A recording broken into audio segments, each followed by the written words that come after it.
जी हाँ दोस्तों, national scholarship जो पोर्टल है वो रिन्यूअल होना शुरू हो चुका है 2025-26। और फ्रेश वाले बच्चे भी आराम से क्या कर सकते हैं, एनएसपी का फॉर्म फिल कर सकते हैं। हम लोग बताने वाले हैं दोस्तों रिन्यूअल किस तरीके से, आपका क्या प्रोसेस होगा, बोनाफाइड लगेगा कि नहीं लगेगा, कौन कौन से सर्टिफिकेट लगेंगे, कौन कौन से डॉक्यूमेंट लगेंगे, किस तरीके से आखिर हम लोग एनएसपी का रिन्यूअल करेंगे 2025 से 26 में। आपको बता दें, हायर एजुकेशन सीएसएस स्कीम जो होता है कॉलेज और यूनिवर्सिटी वाला, उसका जो स्कीम है 31 अक्टूबर तक है। आप सभी लोग जानते हैं स्कीम का जो डेट है वो इस 31 अक्टूबर तक है। ठीक है, आगे डेट बढ़ेगा भगवान जाने, आगे डेट बढ़ेगा क्या भगवान जाने, बढ़ सकता है भी, नहीं भी बढ़ सकता है। हम लोग को रिस्क नहीं लेना है, जल्द से जल्द आप लोग क्या करेंगे, जितने बच्चे नहीं भरे हैं, रिन्यूअल नहीं किए तो कर लेंगे। कैसे करना है, तो आप लोग को एनएसपी के पोर्टल पे आ जाना है। एनएसपी के पोर्टल पर आने पर आपको स्कॉलर्स स्टूडेंट पर क्लिक करना है। जैसे ही आप लोग स्टूडेंट पर क्लिक करेंगे तो पेज खुल के आपके सामने आएगा। 2 मिनट वेट करेंगे, इस तरीके का पेज खुल के आ जाएगा। सबसे पहले अनाउंसमेंट है, ओटीआर है और अप्लाई फॉर स्कॉलरशिप पर क्लिक करेंगे। अप्लाई फॉर स्कॉलरशिप पर क्लिक करते ही इस तरीके का आपको आइकन दिखेगा, जैसे आपको खुल के दिखेगा।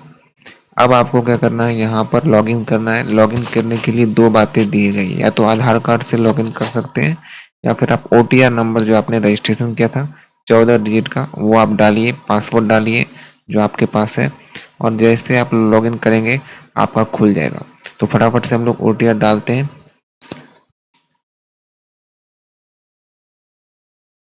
मैंने ओटीआर डाल दिया। अब दोस्तों हम लोग यहाँ पर पासवर्ड फटाफट से डाल देते हैं। अब दोस्तों हम लोग फटाफट से यहाँ पर लॉगिन करते हैं। जैसे हम लोग लॉगिन करेंगे हमारा इस तरीके का पेज आपके सामने खुल के आ जाएगा। यहाँ पर आपको रिन्यूअल का ऑप्शन दिखेगा, देख सकते हो दोस्तों। स्टेटस में रिन्यूअल का ऑप्शन दिखेगा और भी बहुत सारे आपको ऑप्शन देखने को मिलेंगे। ठीक है, यहाँ पर स्टेटस दिखेगा, यहाँ पर रिन्यूअल का ऑप्शन दिखेगा। रिन्यूअल पे आपको क्लिक कर देना है। जैसे आप लोग रिन्यूअल पे क्लिक करोगे, ठीक है, आपको इस तरीके का दिखना शुरू हो जाएगा। एप्लीकेशन आईडी यहाँ पर दिखेगा, मैंने यहाँ पर हाइड कर रखा है, ठीक है, सिक्योरिटी के तौर पर। स्कीम आपको अप्लाई दिया, central sector scheme of scholarship for college and university student. Name आपका लिखा रहेगा राम कुमार, श्याम कुमार, मोहन कुमार, जो आपका नाम है। ठीक है, आपका नाम वो लिखा रहेगा, जेंडर लिखा रहेगा, डेट ऑफ बर्थ ये आपको ऑलरेडी पूरा का पूरा भरा रहेगा, annual income, mother name, father name सब कुछ लिखा रहेगा। पर्सनल इंस्टीट्यूट का नाम लिखा रहेगा, आपका कोई भी है ना, कोई भी आपका कॉलेज का नाम है, आरजी कॉलेज है ना, आरबी कॉलेज, कोई भी कॉलेज का नाम है वो लिखा रहेगा। ठीक है, प्रेजेंट क्लास जो आपका है वो लिखा रहेगा, यहाँ पर bachelor of arts, science, BA, BSc क्या कर रहे हो आप वो होगा। प्रेजेंट कोर्स का ईयर 3rd ईयर है, मतलब तीसरा साल है, दूसरा साल है, पहला साल है। आप रिन्यू कर रहे हो, तीसरा साल, दूसरा साल, जो भी है रिन्यू कर रहे हो वो करेंगे। मेन आपको यहाँ पर दोस्तों भरना है, इंटरव्यू डिटेल पे भरना है। इज हॉस्टलर, तो यस हो गए तो यस, नो हो गए तो नो। नो भरिएगा, झूठ फूट का यस मत भरिएगा, अगर नहीं है तो नो भरिएगा। क्लास कब से स्टार्ट हुआ, तो टेंटेटिव डेट बताइएगा, जुलाई अगस्त आप बताइएगा, 1 जुलाई लिख दो, 1 अगस्त लिख दो। ये जब भी आपका क्लास चालू हुआ आप कॉलेज से पूछ सकते हैं, या फिर आप पूछ लीजिएगा, या फिर आप अपने मन से भी डाल सकते हैं, जो भी आपको लगे टेंटेटिव डेट।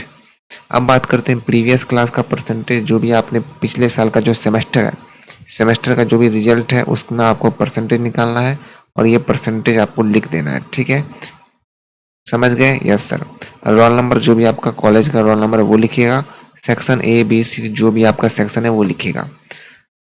ठीक है सर, सेक्शन नहीं है तो भी कुछ लिखना पड़ेगा, हाँ लिखना ही पड़ेगा, सेक्शन जरूर लिख दीजिएगा आप लोग सेक्शन। इतना भरने के बाद आप लोग ये सारा का सारा आप लोग भर दोगे, सेक्शन, यस नो, ये क्लास का स्टार्ट डेट। उसके बाद दोस्तों आपको सेव एंड नेक्स्ट पे क्लिक करना है। सेव एंड नेक्स्ट पे क्लिक करने के बाद हमने यहाँ पर एक चीज छूट गया था, यहाँ पर डॉक्यूमेंट मांगेगा, ओनली सिंगल डॉक्यूमेंट मांगेगा, मार्कशीट मांगेगा, प्रीवियस ईयर का मार्कशीट मांगेगा आपसे। कौन सा मार्कशीट देना है, जो आपने परसेंटेज जिस मार्कशीट का बताया है वही मार्कशीट आपको यहाँ पर अपलोड कर देना है। वही मार्कशीट आप क्या करना है राजा बेटा, आपको अपलोड कर देना है।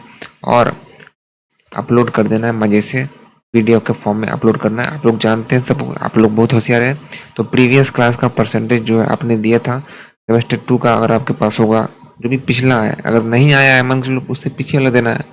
नहीं आया है मान के चलो अभी आपने एग्जाम दिया, नहीं आया रिजल्ट, तो उससे पिछले वाला जो भी है, जो भी अभी रिजल्ट आपके सामने अवेलेबल है, पीछे वाला रिजल्ट, सेमेस्टर 2, सेमेस्टर 3 या सेमेस्टर 1 ही क्यों ना हो, जो भी है लगा देने का, अपलोड कर दो और आपको यहाँ पर क्लिक कर देना है। जैसे आप क्लिक करोगे आपका सामने यहाँ पर एक आइकन इस तरीके का आपको दिखने वाला है। यहाँ पर आपका नाम लिखा रहेगा, राम कुमार, श्याम कुमार, है ना, घनश्याम कुमार, जो भी आपका नाम है, पिताजी का नाम लिखा रहेगा और CSS जो भी है इस तरीके से पूरा लिखा रहेगा। आपको एग्री पर टिक करना है। टिक नहीं करोगे तो नहीं होगा, टिक करना ही पड़ेगा। टिक करके आपको यहाँ फाइनल सबमिट कर देना है। जैसे आप फाइनल सबमिट करेंगे आपको कंफर्मेशन का एक तुरंत एक आइकन दिखेगा कि भाई कंफर्मेशन आपका हो गया है, रिन्यूअल सक्सेसफुली, और आपका आराम से रिन्यूअल हो गया। तो कुल मिलाकर डॉक्यूमेंट आपका प्रीवियस ईयर का मार्कशीट लगेगा। याद रहे राजा बेटा, रिन्यूअल के लिए, फ्रेश वाला नहीं बता रहे हैं, फ्रेश वालों के लिए तो बहुत कुछ डॉक्यूमेंट लगेगा, होगा यही काम, ठीक है। तो फ्रेश वालों के लिए नहीं बता रहे हैं, रिन्यूअल के बता रहे हैं। रिन्यूअल वालों के लिए केवल प्रीवियस ईयर का मार्कशीट लगेगा सर, बोनाफाइड सर्टिफिकेट नहीं लगेगा। कॉलेज में बोनाफाइड सर्टिफिकेट देना पड़ेगा, तो भाई आप लोग साइन करा के जमा कर दीजिएगा, और क्या लेंगे, समझ रहे हैं। तो इस तरीके से दोस्तों आप सभी का क्या होगा, आराम से NSP का फॉर्म भरेगा। लास्ट डेट जो है वो राजा आपका अक्टूबर में है, लास्ट डेट अक्टूबर में खत्म हो जाएगा। आगे डेट बढ़े नहीं बढ़े, बढ़ भी सकता है, रिस्क मत लीजिए, भर लीजिए बहुत आसान तरीके से। इस तरीके से आप लोग पूरा कर लेंगे तो फाइनल सबमिट आराम से आपका रिन्यूअल हो जाएगा। Thank you so much. कहीं कोई डाउट होगा आप लोग बेहिचक अपना भाई समझ के कमेंट करके पूछ सकते हैं। कोई भी दिक्कत है या कोई भी आपने सेंट्रल सेक्टर स्कीम है या कोई भी स्कीम हो या कहीं भी NSP आपको नहीं मिल रहा है स्कॉलरशिप, कहीं कोई दिक्कत है आप लोग पूछ सकते हैं। स्कॉलरशिप से रिलेटेड कोई भी सवाल हमारे कमेंट में अच्छा लगा हो तो लाइक कर लीजिएगा, कमेंट करके जरूर बताइएगा आपको आपने रिन्यूअल कराया या ना कराया, और जो भी डाउट हो पूछ सकते हैं बेहिचक। Thank you so much.